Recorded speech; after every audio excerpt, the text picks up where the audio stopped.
Fala, povo! Na entrevista de hoje eu conversei com a Lígia, uma estudante que embarcou na aventura de vir fazer um mestrado sozinha no Canadá. Ela deu várias dicas para os solteiros que estão pensando em estudar fora. Deixe o seu like, compartilhe e se inscreva no nosso canal. Você talvez esteja vendo aqui no Instagram ou no Facebook. Vá lá no YouTube, se inscreva no nosso canal e assim você vai sempre receber os nossos vídeos. Espero que você goste. Vamos à entrevista. Bem-vinda, Lígia.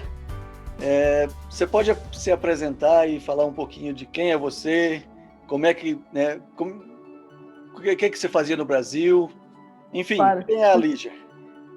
Bom, meu nome é Lígia, eu tenho 36 anos quase, e eu vim para o Winnipeg, no Canadá, há 5 anos atrás, quase 5 e meio já.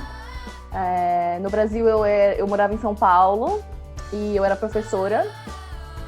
Eu sou formada em pedagogia e eu trabalhava em escola de educação infantil e escola bilíngue, principalmente. Escola internacional, escola bilíngue. Eu trabalhei em muitas escolas com metodologia canadense e por isso que eu vim para cá, para fazer o mestrado. Que legal. Você fez que mestrado? Eu fiz mestrado em educação, so it's a Master's in Education, né? Mestrado em educação no programa de inglês como segunda língua. Então, para ser professor de inglês como segunda língua, ser especialista, né, em segunda língua. Ok, então a pergunta que eu ia fazer é por que você está no Canadá? A gente já sabe que você veio fazer o mestrado. O estudo foi o único motivo de você vir para o Canadá ou você já tinha também um outro plano de repente, por exemplo, conseguir vir fazer o mestrado aqui era uma desculpa para sair do Brasil? Mais ou menos. Quando eu era mais nova, eu tinha decidido que com uma certa idade eu ia sair de casa, a casa da minha mãe. E independente se era para morar sozinha ou se era para sair do país. De alguma forma, eu ia sair da casa da minha mãe. E aí, avaliando as duas opções, vim para cá era mais barato. São Paulo, para manter um estilo de vida que eu estava acostumada.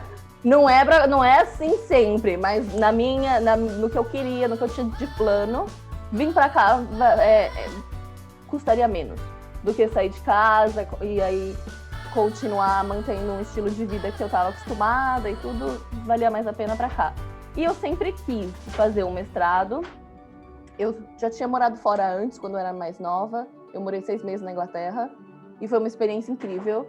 E foi... Amora, sai daí! Desculpa, a gata tá muito louca. Eu sentar no computador que ela enlouquece. Vou tirar ela daqui. E aí eu tinha essa vontade de estudar também. Eu queria fazer um mestrado, eu queria ter a experiência de estudar fora. E aí casou com o que era mais em conta de vir do que sair de casa em São Paulo. Eu vim sozinha, né? Eu sou solteira, eu vim eu mesma, eu vim para estudar.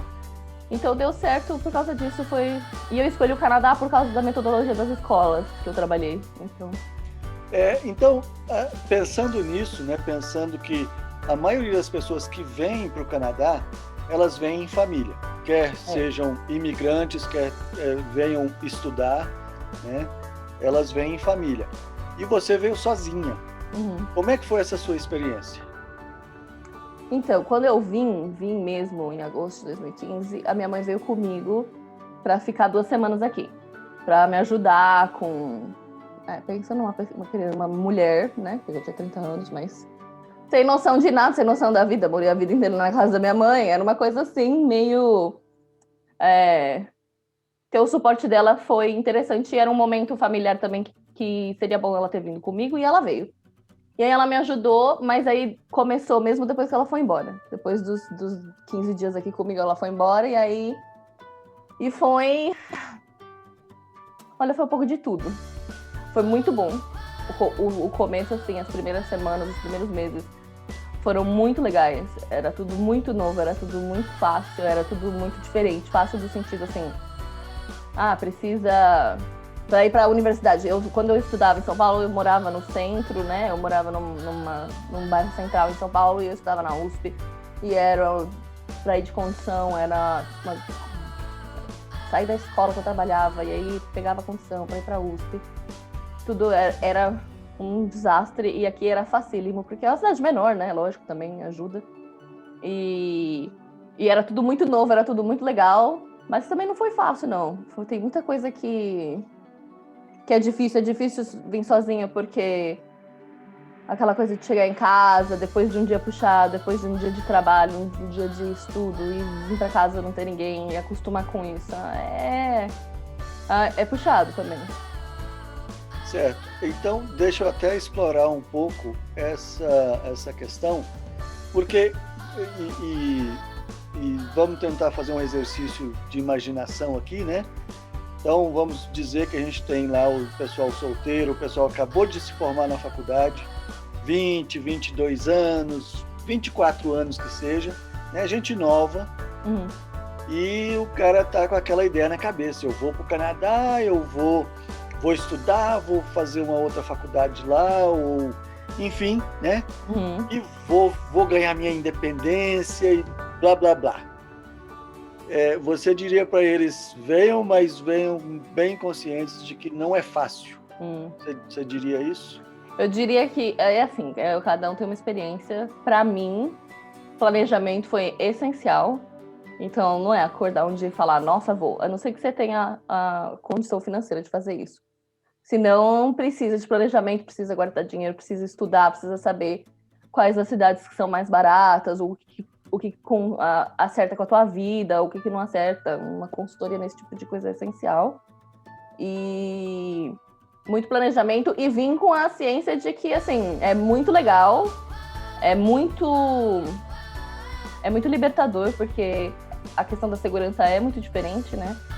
Então, e aí converso aqui diretamente com as mulheres que pensam em vir sozinhas. Dá pra vir sim, não é perigoso, não tem risco nesse sentido de segurança. Mas também é muito difícil, porque você perde todo o seu suporte, né? Todo o suporte de amigos, de família, fica. E aí aqui tem que vir com vontade de querer criar novos, porque se é uma coisa que você não quer, não é uma coisa que você tem facilidade, é difícil pra você, pense bem. Porque não é fácil. Então, olha só, eu tô lembrando aqui da entrevista com a Cris, que no caso dela foi sobre depressão, Uhum. né? E ela, um dos gatilhos da depressão foi que ela é uma pessoa expansiva, uma pessoa conversadora, né? E ela chegou aqui e teve que ficar calada por causa de não ter o domínio do inglês ainda. Uhum. E aí, de repente, você está falando, né, que a pessoa tem que vir aberta a fazer novos amigos, né, a reconstruir a sua network, né, a sua rede de relacionamentos. E eu estou pensando exatamente no oposto da Cris. Estou pensando naquela pessoa tímida, né, que ela vai ter que sair da zona de conforto dela. Não é verdade? O começo são muitas saídas da zona de conforto, né? Os primeiros meses é muita coisa, assim. Sai da zona de conforto por causa da língua, sai da zona de conforto por causa dos estudos, por causa da cultura, por causa das pessoas, por causa... tudo da zona de conforto, sai da zona de conforto. Você pode vir e morar com roommates e ter colegas de quarto. Você pode, se você vem estudar, tem muitos colleges, muitas universidades que têm a residência dos estudantes, você pode ir morar lá. E aí você tudo sai da zona de conforto nessa hora. E você sai na zona de conforto pelo emocional também, né? Porque é uma investida emocional muito grande. E não tô dizendo que é impossível. Imagino que devam ter pessoas tímidas que venham, mas é necessário ter essa vontade de nem a vontade, esse entendimento de que vai sair da zona de conforto, vai ser constante e é exaustivo, mas é muito bonito depois, é muito gostoso. Certo. Eu até não tinha pensado numa pergunta assim, Lígia. Não, tudo bem. Mas a nossa conversa está indo tão bem nesse sentido. Como é que é essa dinâmica de refazer os amigos, né? Você já dominava o inglês, né? Você era professora de inglês. e então não necessariamente você dependia de ter amigos brasileiros, né? Uhum. Como é que foi essa dinâmica de refazer amigos? Então, como atriz, eu sempre fui também muito social, muito expansiva. Eu gosto de conhecer pessoas, eu gosto de me colocar. Foi assim que a gente conheceu também, né? De eu me colocar em ocasiões, em situações de que eu vou conhecer pessoas novas. E assim, quando eu vim, como eu tive a experiência quando eu era mais nova, quando eu tinha 20 anos, de ter morado na Inglaterra, eu fui pra Inglaterra para estudar, né, para fazer inglês.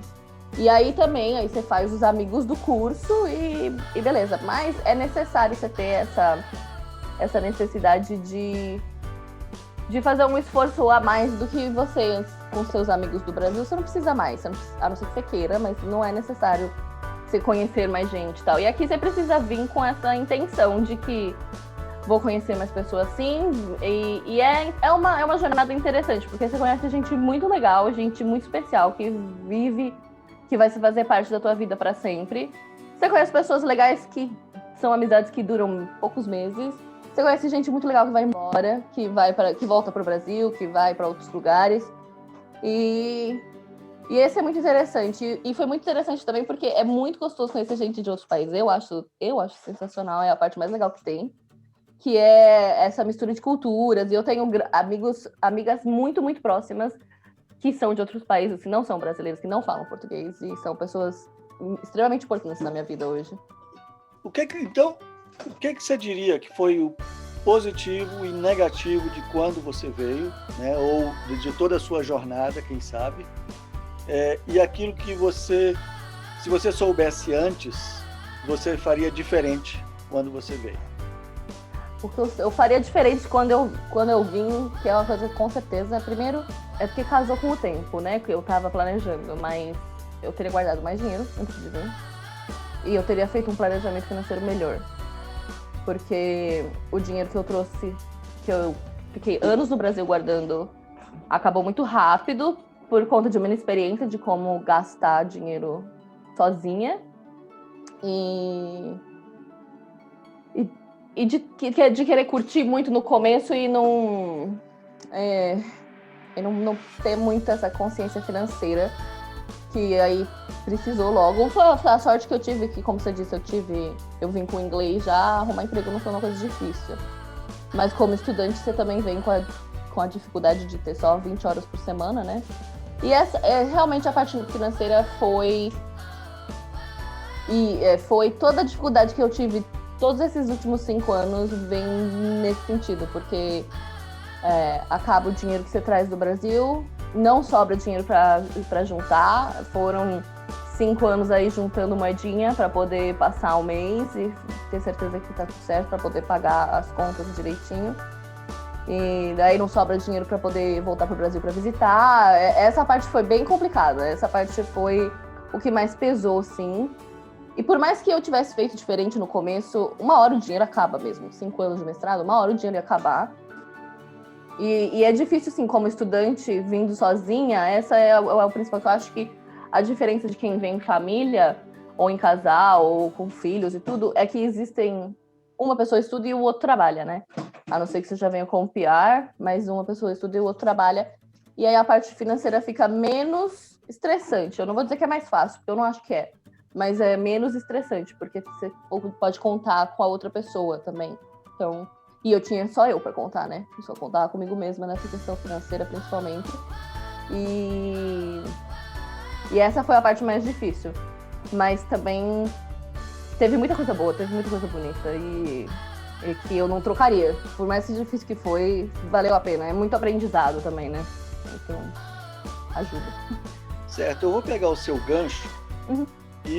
Porque muita gente com quem eu converso, que me procura, né, e quer saber como imigrar e quer ajuda, enfim, eu falo isso. Olha, imigração não é barato. Não. Né? Imigração não é barato, então se programe, pense nela com mais longo prazo.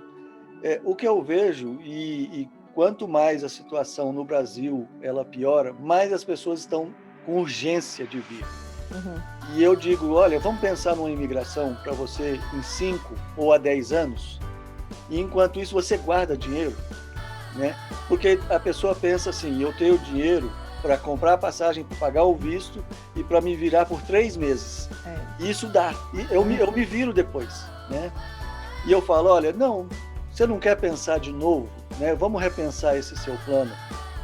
O próprio governo canadense tem no seu site, como critério financeiro para vir, uma quantia, né? Então tem que ser X dinheiro por no mínimo um ano, né? Então, pelo que eu estou ouvindo de você, esse planejamento financeiro é fundamental, correto? Fundamental. É fundamental vir com o que eles falam pra gente vir. Precisa X mil dólares. É fundamental que a gente venha com essa quantidade, pelo menos. Isso, assim, é minha opinião muito, muito pessoal. Eu sei que pessoas diferentes têm diferentes opiniões e diferentes experiências. Mas, para mim, foi essencial vir com a quantidade que eles pediram e eu teria feito um planejamento melhor depois que eu cheguei, de como eu ia gastar esse dinheiro aqui. Fazer o planejamento lá foi fácil, foi longo, porque guardar dinheiro também demora, mas foi fácil. Mas aqui foi muito diferente, é outra coisa. E sim, é essencial. O planejamento financeiro para mim é essencial. Certo. Então, eu quero só reforçar o que você disse, que mesmo tendo o dinheiro mínimo do exigido pelo governo, ainda não é o suficiente, né? Quer dizer, não é que não seja o suficiente, é que vai ser o mínimo do mínimo, né? Esse que é o negócio, porque aí, olha só, o que acontece quando a gente vem como estudante, como eu disse, pelo menos até agora, você só pode trabalhar 20 horas por semana.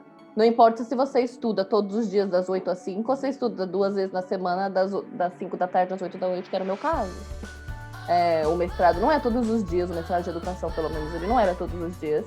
Mas a lei é a mesma e a gente tem que seguir, né? Então eram 20 horas por semana só. E a gente não vem com a mesma posição que a gente vem do Brasil, né? Eu estava lá no Brasil há mais de 10 anos trabalhando com educação. E eu estava numa condição financeira confortável. Não era a mesma coisa chegar aqui. Ninguém se importa com os 10 anos de experiência que eu tinha. Então, você começa em cargos de salário inicial e 20 horas por semana é pouco. Então, você vem com o dinheiro certinho, vem lá com a quantidade mínima, mas se puder, se conseguir se organizar financeiramente para vir com mais do que o mínimo, eu acho que ajuda bastante, inclusive. Joia. Eu estou com a pergunta aqui que me mandaram pelo Instagram. Aliás, antes de fazer a pergunta, falando sobre essa questão das 20 horas, deixa eu falar para o pessoal, contar uma historinha rápida para eles, né, que às vezes o pessoal pensa, e isso tem demais nos grupos do Facebook, né? Eu lembro de um cara que era açougueiro e que falou assim, eu vou como turista e depois eu vou para o interior, eu vou para uma cidadezinha. Eu lembro dessa conversa também. Você lembra desse cara, né? Então, ele foi bloqueado do grupo porque ele queria dar um jeitinho brasileiro. Então, de repente, tem gente que está pensando isso, né, no plano de imigração, né? Eu vou e depois eu dou um jeitinho, né? Gente, não tem jeitinho no Canadá, tá? Até porque aqui o governo funciona muito melhor, mais eficiente do que no Brasil. Aqui teve uma estudante que foi deportada e ela foi proibida de retornar ao Canadá por X anos porque ela trabalhou mais do que 20 horas.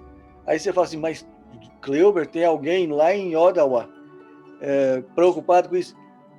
É que está no CPF dela, sabe? A Receita Federal pegou e aí aqui os departamentos se conversam e foi cair lá no Ministério da Educação, enfim, o pessoal viu que ela estava trabalhando mais do que 20 horas por semana como estudante e ela teve um processo, não foi assim, deportada do dia para a noite, tem toda uma investigação, um processo, ela pôde se defender, mas ela foi deportada.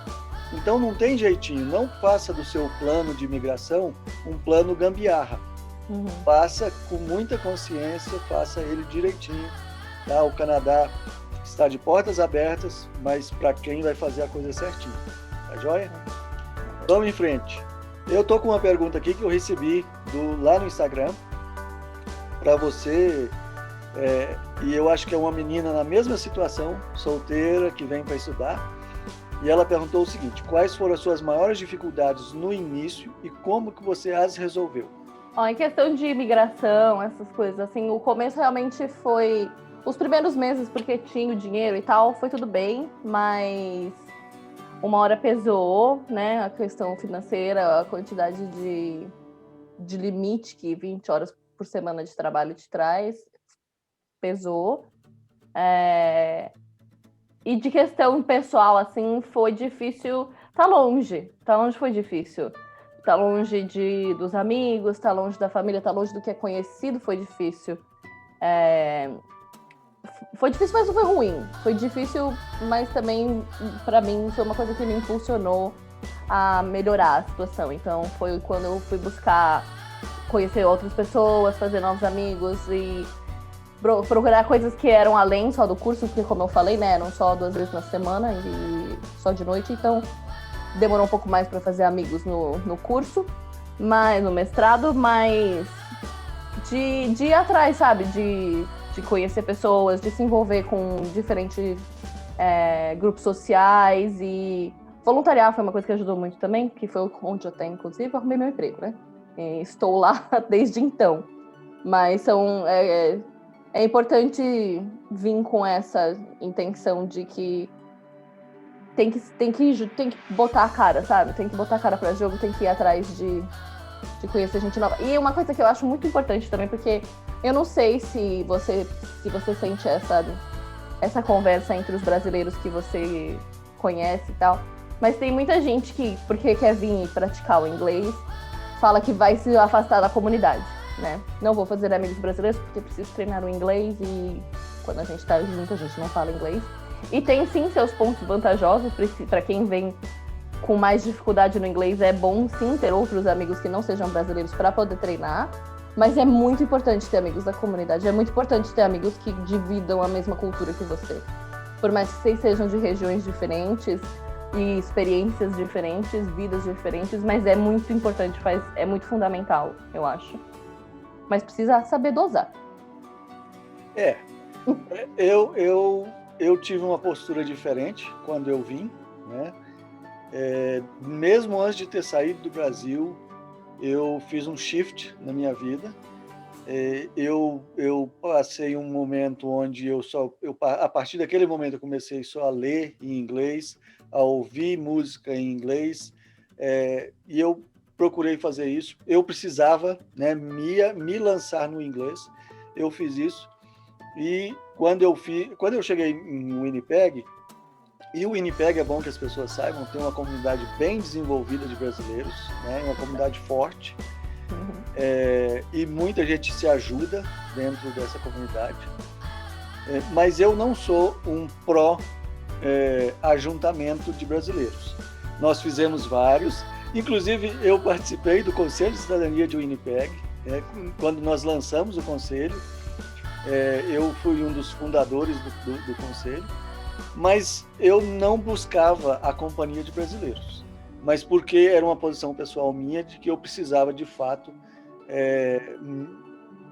me emergir dentro do inglês, né?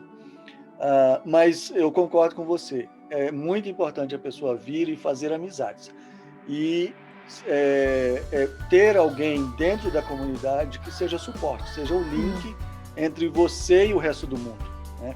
Eu acho que essa é a diferença de quem vem em casal, em família, e quem vem sozinho, entendeu?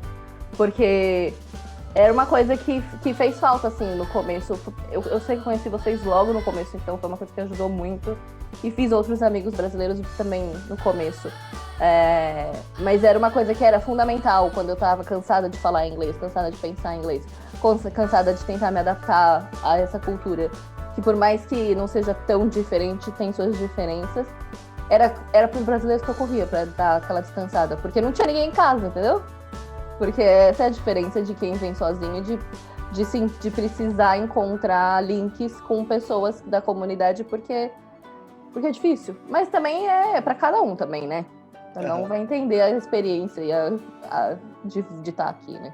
Você falou um negócio aí que eu não sei, né, se a pessoa que está no Brasil, nunca saiu do Brasil, ela não sabe disso. Mas passar o dia, no início, quando você chega, passar o dia pensando em inglês, tentando se virar em inglês, cansa muito, né? Muito exaustivo. E assim, como você mesmo falou, eu era professora de inglês, eu vim sem problema com inglês. Nunca foi difícil, nunca tive aqui, né, no Canadá, nunca tive insegurança de falar, nunca tive problema nenhum. Mas, né, quando eu comecei a trabalhar, e aí tinha o mestrado à noite, e tinha que estudar, e era tudo em inglês, tinha dias que era assim, meu Deus, eu preciso falar em português, aí era ligar alguma coisa na internet em português e parar de ficar... É exaustivo mesmo. Uhum. Como é que você avalia a universidade? Você estudou na USP, a maior universidade do Brasil, a mais conhecida, né, e a melhor avaliada. Como é que você avalia a Universidade Canadense? Você, é claro que você não fez outro mestrado, né? Esse é o seu primeiro. Mas você achou o mestrado daqui difícil ou foi tranquilo, assim, a escola canadense ela é mais relaxada? Olha, eu só posso dizer pelo mestrado em educação na minha área, que é em ESL, né? English as a Second Language. Eu realmente sei que outras áreas é completamente diferente. Então, essa resposta é realmente muito, muito focada no que eu tive como experiência. Na questão de aula, de ensinar, eu não achei muito diferente da USP também. Da educação na USP também. Então, é muito, muito focado na minha área isso. Para quem é da área, aqui é Paulo Freire também, é pedagogia crítica, é assim que se ensina, principalmente na faculdade de educação. Na USP era assim também. Então, a questão de pensamento crítico, de questionamento, foi muito parecido. Não foi difícil. Inglês acadêmico é muito difícil. Essa parte, eu tinha uma colega que, inclusive, vocês conhecem também, a dona, que também tinha feito esse curso há uns anos antes de mim, e ela, como nativa, né, canadense e tudo, ela falava que o inglês acadêmico era uma terceira língua, e eu concordo plenamente. É muito diferente do inglês do dia a dia. Então, essa parte era difícil, assim, fazer leitura nem era muito difícil. Não, mentira. Fazer leitura no começo, eu levava 3 horas para ler um artigo de 20 páginas, porque era uma coisa que demandava. Aí, né, conforme foi passando o tempo, foi ficando mais fácil. Mas escrever, para mim, até hoje é uma dificuldade. E foi difícil nesse sentido, mas porque é outra língua, né, e ainda é acadêmico, é um pouco mais complicado. No sentido de educação mesmo, qualidade de educação, eu achei bem comparável os dois, a faculdade de educação da USP e o curso de mestrado de educação em inglês como segunda língua da Universidade de Manitoba, que foi onde eu fiz. Por outro lado, eu achei os professores eram todos muito queridos, todos foram muito queridos, tem esse quê de canadense. Eu tive duas professoras só que não eram canadenses, mas a grande maioria canadense durante todos os 5 anos. Pessoas muito queridas, era um departamento pequeno, então os professores eles se conheciam, então tinha uma sensação de familiaridade entre eles.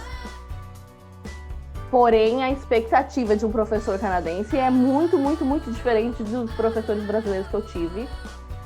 Como você mesmo falou, eu não fiz mestrado no Brasil, eu não sei se é diferente para mestrado e doutorado no Brasil, mas eu senti que a minha orientadora aqui, por exemplo, esperava coisas de mim e da minha capacidade acadêmica que não existia.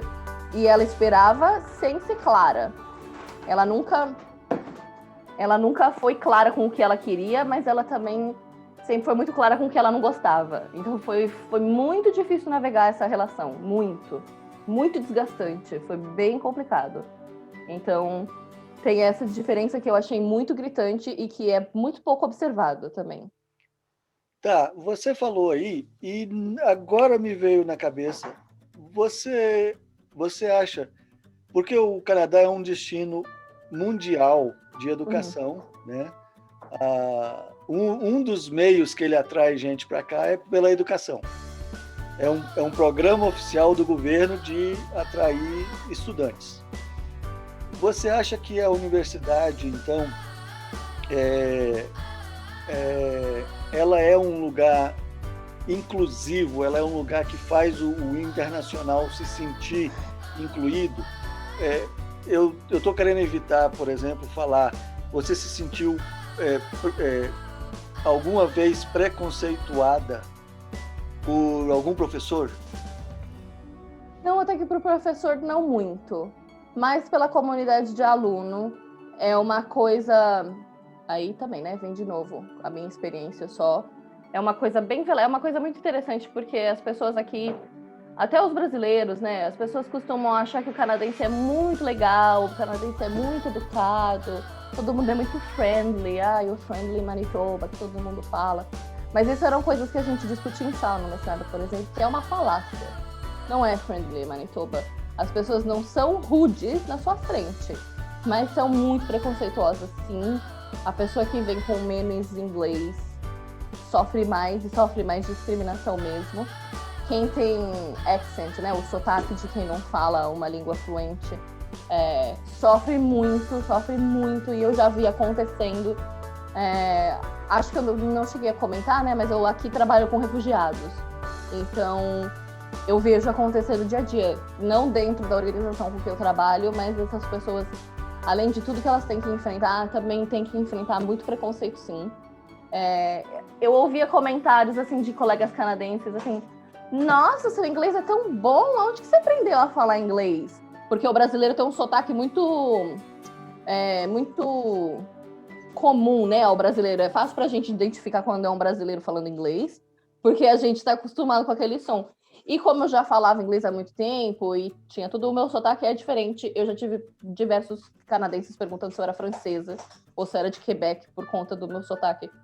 E aí, quando eu falava que era brasileira, vinha essa pergunta, nossa, mas isso é inglês? E é uma pergunta com um fundo de tipo, como que um brasileiro fala desse jeito, sabe?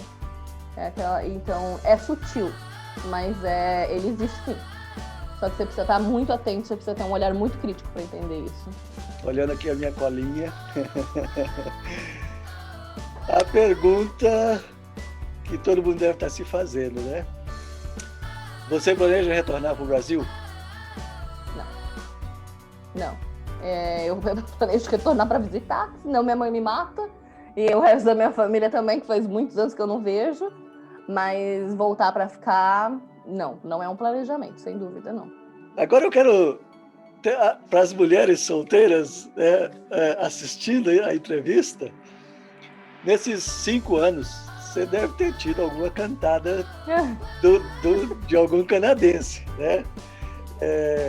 Até porque, deixa eu falar, isso é uma coisa que a Cris reclamava muito, eu lembro que ela conversava com vocês, ou com as outras meninas, quando estavam juntas, né? Que é o preconceito que a mulher brasileira tem fora do Brasil. E a Cris sentiu isso, e eu não sei se você teve essas... Aliás, vamos fazer disso uma pergunta, né? A Cris diz o seguinte, que a partir do momento que as pessoas sabem que ela é brasileira, já mudam a postura. Já é como se fosse assim, como se a mulher brasileira estivesse sempre no cio, estivesse procurando um parceiro, né? Uhum. Você tem essa percepção também? Sim, não, sem dúvida. Eu tive experiências assim, sim. E não é só de canadense, viu? Infelizmente, é uma imagem que o Brasil tem do mundo afora. Como o Winnipeg é uma cidade muito multicultural, né? Tem muita gente de muitos lugares. Eu tive experiências com pessoas de diversos países. E não é só o canadense. É muito comum você falar, sou brasileira, e a pessoa já achar que é isso mesmo, que é carnaval, né? Que o carnaval passa dentro da tua cabeça o ano inteiro. E essa é a expectativa mesmo, é difícil. nesse sentido, dependendo de com quem que você está conversando, algumas pessoas exigem mais limite do que outras.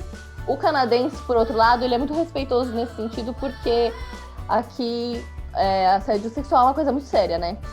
É uma coisa muito séria, é uma coisa levada muito a sério, é uma coisa que precisa ser realmente vista com esse olhar. E então, assim, eu nunca tive problema com o canadense em si, de comportamento ou de alguma expectativa que o primeiro não fosse suficiente, não tive. Mas é comum, sim, a gente falar que a gente é brasileira e o povo achar que a gente tá aqui só pra festa. É algo que precisa ser... para quem vem solteira, mulher que vem solteira, precisa estar com essa... Só essa ideia, assim, de fundo, assim, sabe? Lembrar que as pessoas... Que muito homem acha isso, sim. Mas, em compensação, eu tenho várias amigas ou pessoas que eu conheço, mulheres que eu conheci solteiras aqui, que namoram canadenses que gostam muito. Que dizem achar que é uma relação fácil. Então, não é muito a minha experiência, mas tudo bem. Tá, eu estava caminhando para fazer a pergunta, né? Que você deve, em 5 anos, deve ter recebido alguma cantada. E o que você achou? Assim, homem é tudo igual ou o canadense tem um toque especial? Ele é diferente? Acho que depende muito, Clover. Eu acho que é muito... Tem uma questão cultural, eu acho, o canadense tem, sim, de olhar a mulher mais como igual do que o brasileiro. Então, de ter um tratamento como igual, o que é muito interessante, é uma parte muito positiva. Mas também tem uma questão dessa das pessoas acharem que, porque eu sou brasileira, significa festa, ou... eu tive problemas com outras nacionalidades de países de sociedades mais machistas, de sociedades mais menos avançadas nessa pauta, né? E aí nem sendo clara, nem colocando limites muito claros que não dão espaço para interpretação foi suficiente. E aí não dá, né, para conviver assim, não dá. A gente merece respeito igual a todo mundo, então o canadense em si é menos difícil, mas não dá pra dizer que é com todo mundo, sabe? Uhum. Você podia falar um pouquinho para nós da sua experiência de trabalhar com refugiados? É claro, né, nós temos que respeitar o sigilo, temos que respeitar tudo isso, mas eu lembro que quando você conseguiu esse trabalho, né, você ficou muito empolgada, você se realizou bastante de poder trabalhar com refugiados e assistir pessoas num momento de vida crítico para elas. Você pode falar um pouquinho para nós sobre isso? Claro, você me para, porque senão eu vou ficar aqui falando 3 horas sobre isso, que é a grande paixão da minha vida. Realmente foi, assim, uma descoberta, não a descoberta de refugiados, mas a descoberta do trabalho com refugiados num país como o Canadá. Foi uma descoberta incrível, é o que me segura aqui. Até hoje é uma das coisas que mais me segura. Deixa eu te parar um pouquinho, só para fazer um parêntese, que eu lembro que quando teve a grande crise da Síria, 2016, lá no Brasil, não sei se você recebeu esse tipo de feedback, mas lá no Brasil, eu lembro que as pessoas estavam muito divididas. A metade da população não queria de jeito nenhum ver refugiado sírio lá. E foi assim, eu recebi muito feedback nesse sentido, de que o pessoal não queria, de jeito nenhum. E elas não conseguiam ver que esse refugiado não era uma opção de vida dele estar mudando para o Brasil. Não. Né? E você trabalha com esse pessoal, você conheceu gente incrível, né? Conta pra gente um pouquinho. É muito especial.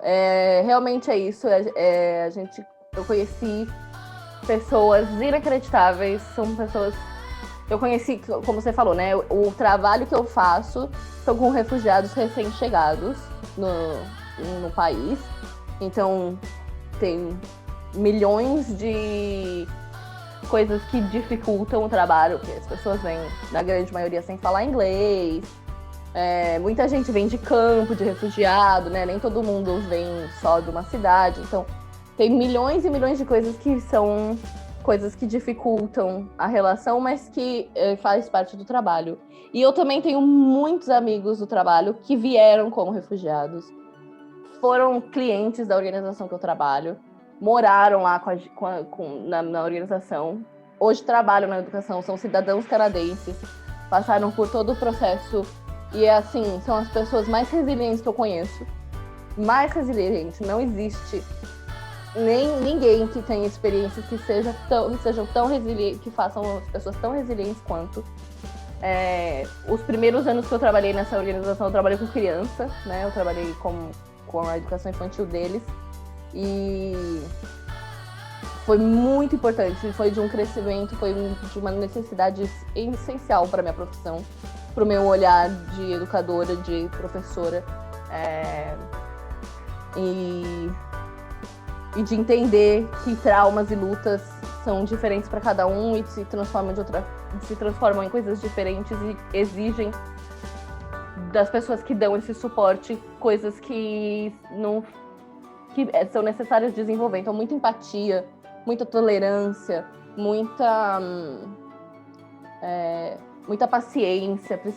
Foram coisas que eu desenvolvi aqui, que muitas coisas eu já tinha, mas coisas que, sim, elas foram multiplicadas, elevadas ao cubo da necessidade dessa importância. E são pessoas incríveis. E o que as pessoas não entendem de refugiado é que, além deles não quererem estar aqui, não é uma escolha. Ninguém escolhe ser refugiado. Não é uma escolha. E, economicamente falando, é positivo para o país. O Canadá não é feito de pessoas boazinhas que acordaram um dia e falaram: vamos receber os refugiados que a gente gosta muito deles. Não é isso. Economicamente falando, é super positivo para o país. Porque na grande maioria são pessoas que estão prontas para trabalhar, prontas para abrirem negócios, prontas para empregar outras pessoas da mesma comunidade, para ajudar em você. Na minha posição, eu vejo como as comunidades são muito próximas. São comunidades que se ajudam muito. E são comunidades que aprendem também, né? Porque tem muita comunidade que vem de países intolerantes, de países de governo ditatoriais. E aí você chega aqui no Canadá e é o Direitos Humanos, né? O Museu dos Direitos Humanos, é uma coisa que é levada muito a séria. E se eles têm a capacidade de desenvolver e de adaptar, a gente deveria ter igual. E é muito especial. É uma coisa... sem... Se eu pudesse, eu levava a minha organização para todos os lugares do mundo, só para nunca ter que sair deles. Ok, Lígia, tá muito bom o papo. Eu sinto que a gente poderia ficar aqui conversando horas e horas. Com certeza. Mas o pessoal não tem todo o tempo do mundo lá no Brasil para ver claro. Né? Quais as dicas você daria para aquele pessoal que está ou na faculdade, ou terminando a faculdade, e eles pensam em ter essa experiência, né? De repente eles não pensam em imigrar para o Canadá, mas pensam em vir estudar, pensam em ter essa experiência internacional. Quais são as dicas que você daria para esse pessoal? Eu acho que planejamento financeiro sim é importante, mas o planejamento emocional também tem muita importância. Tem um grupo de apoio, não necessariamente aqui, mas tem um grupo de apoio em casa com quem você pode ligar e dar aquela chorada, e tem um planejamento financeiro para isso também, porque não é fácil. Venha, porque vale muito a pena, é uma experiência maravilhosa. Não é difícil, mas é tão engrandecedor que não tem nem comparação. E vem preparado para sair da zona de conforto, que é difícil sim, cansativo, mas é muito bom. Nossa, te faz crescer de uma forma que nada mais faz. E eu vou te fazer uma pergunta que é meio óbvia, é chover no molhado, mas eu tenho feito para todos os entrevistados e por enquanto tem sido uma unanimidade. Eu recebo muita consulta de gente que quer vir, mas que só teve inglês na escola, ou só fez 1 ano de CCAA, ou de FISC e tal, e arranha, né? Arranha o inglês. E eles pensam assim, não, eu vou e depois lá eu vou aprender e tal. que você diria para essas pessoas, né? Quão importante é vir com um bom inglês? É fundamental, né? Vai facilitar a tua vida. Poxa vida, é tão difícil não conseguir se comunicar. É tão... E aí eu volto com os meus clientes. É tão difícil quando ninguém te entende. Faz tudo ficar tão mais complicado. Vem com inglês. Vai fazer um curso, não quer fazer... Não gosta do CCA, do FISC, da cultura inglesa, faz uma aula particular. Busca uma maneira. Tem que vir sim, tem que vir com inglês. Não precisa vir com o inglês necessário para o mestrado, não precisa. Mas precisa vir com o inglês suficiente para que, se você se vê perdido na rua, sem o celular, porque acabou a bateria, você precisa saber pedir informação. Você precisa conseguir chegar em casa, você precisa vir com mais do que o básico, precisa vir com o necessário para poder não passar por apuro. Lígia, nós não combinamos isso. E se você não quiser responder, tudo bem. Você poderia nos contar um fato, uma história engraçada que aconteceu com você, assim, que hoje você olha para trás e você dá risada? Desculpa, eu não pensei nisso antes. Não, tudo bem. Eu só preciso pensar mesmo agora. E uma coisa que acontecia muito aqui no começo, o pessoal perguntou do começo, você mesmo perguntou também, eu me perdia muito. Eu peguei muito ônibus errado aqui no começo, muito. Porque a universidade tem 20 milhões de... Eu moro no centro da cidade, aqui em Winnipeg, e a universidade é no sul da cidade.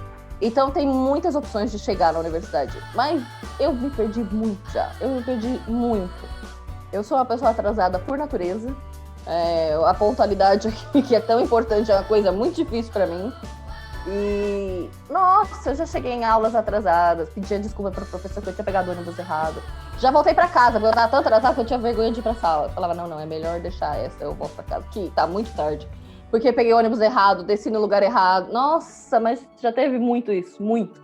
E olha que se eu não falasse inglês, acho que nem para casa eu tinha voltado, hein?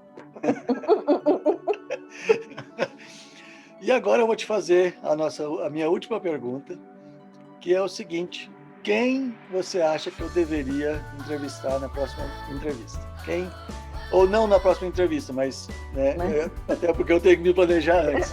Mas quem você sugeriria para eu entrevistar? Então, eu tenho duas sugestões para você. A gente conversou um pouquinho sobre isso já, mas tem a Bia, né, a Beatriz, que ela veio... Eu descobri ela na internet, eu não a conheço pessoalmente, mas ela veio adolescente para fazer high school aqui. E aí veio para morar com um parente e acabou ficando. E depois a mãe dela veio, os irmãos, a família dela veio e tá todo mundo aqui. E é também uma visão, né? Uma forma diferente de migrar. E tem um casal de brasileiros aqui em Winnipeg, e que isso é muito importante para brasileiro também, que eles abriram um mercado aqui em Winnipeg, depois que vocês foram embora, inclusive. Eles abriram no começo da pandemia, ano passado. E eles abriram um mercado só de produto brasileiro. E ele, ao meu ver, eu posso estar errada, mas ao meu ver ele tá dando muito certo. E eles estão aqui a mesma quantidade de tempo que a gente, mais de 5 anos.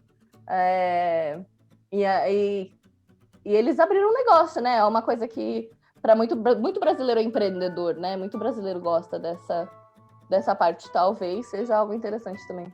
Beleza, anotado as duas sugestões. E vou contactá-los, vou verificar se eles querem ser entrevistados. Depois eu passo o arroba direitinho. E eu queria falar aqui também para quem assistir que, se quiser, pergunta pro Kleber qual é o meu arroba e pode me procurar no Instagram. O que vocês tiverem de dúvida, principalmente para quem vem sozinho, pode vir conversar comigo, que é uma experiência muito, muito gostosa, mas é muito desafiadora também. Então, estou à disposição. Lígia, eu quero te agradecer. Foi muito, muito gostoso conversar com você. E é uma visão, um perfil, né, diferente que a grande maioria das pessoas vem em família e eu pensei, vou falar para os solteiros, vou falar para os solteiros, de repente para as mulheres solteiras que têm aquele receio de vir e tal. Muito obrigado por você contar a sua história para nós. Eu sei que tem muito mais que nós nem arranhamos a superfície, mas é o tempo que a gente tem. E eu quero te agradecer pelo seu tempo. Muito obrigada pelo convite. Boa sorte para vocês. Estou super torcendo por essa empreitada e estou aqui porque vocês precisarem. Beleza. Muito obrigado, um abraço, até mais. Tchau.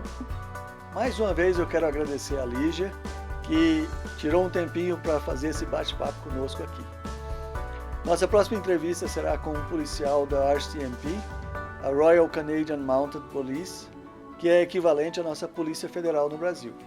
Se você tem alguma curiosidade ou gostaria de saber como é ser um policial ou como ser um policial aqui no Canadá, da RCMP, claro, mande a sua pergunta. Até lá, um grande abraço.